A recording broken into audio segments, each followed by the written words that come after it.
Isang mainit na blind item mula kay Uji Diaz ang pinag-uusapan ngayon online. Isang actress daw ang umano'y na link sa isang mayamang negosyante at mas lalo pang uminit ang usapan ng may alok na 600,000 para sa isang gabi. May clue pa, ang initial daw ng actress ay may connection sa isyu sa politika. Sa video na ito, hihimayin natin ang detalye ng blind item, ang posibleng ibig sabihin ng clue at ang mas malalim na usapan sa likod ng ganitong kontrobersya sa showbiz.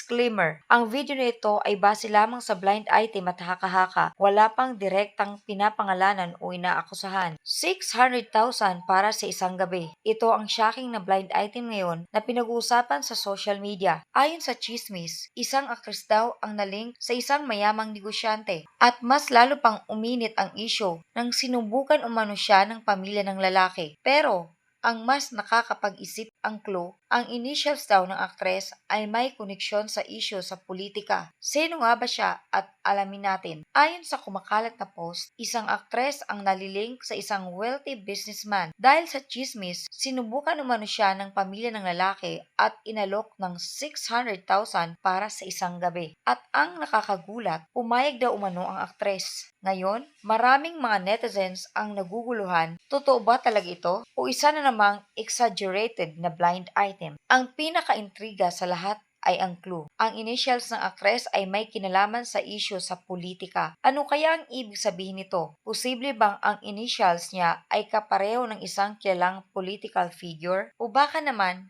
may naging involvement siya sa isang political controversy noon. Maraming netizens ang nagsusubok mag-decode. Pero tandaan, lahat ito ay speculation lamang. Sa ganitong mga blind item, madaling madala sa curiosity. Pero delikado ang basta-basta pagtuturo ng pangalan, lalo na kung walang matibay na ebidensya. Maaaring makasira ito ng reputasyon ng isang tao kahit hindi naman siya involved. Kaya, mahalaga na maging responsable tayo bilang viewers at content consumers. Kung iisipin, ang ganitong usapan ay hindi lang simpleng chismis. May mas malalim itong pinapakita tungkol sa pressure, power dynamics, at image sa showbiz industry. Totoo man o hindi ang blind item, ang ganitong kwento ay nagpapakita kung gaano ka-intrusive at kakomplikado ang mundo ng showbiz. Online, hati ang opinyon ng mga tao. May mga naniniwala agad, habang ang iba naman ay nananawagan ng ebidensya. May ilan ding nagsasabing dapat tigilan na ang blind items dahil nakakasira ito ng pangalan ng walang basihan. Kayo, ano sa tingin ninyo? Sino kaya ang aktres na tinutukoy o isa lang ba itong malaking haka-haka? Mag-comment kayo ng inyong opinyon. Pero tandaan, responsable dapat tayo sa ating mga salita. Don't forget to like, share, and subscribe for more showbiz updates. Ako po si Yansky Chika at maraming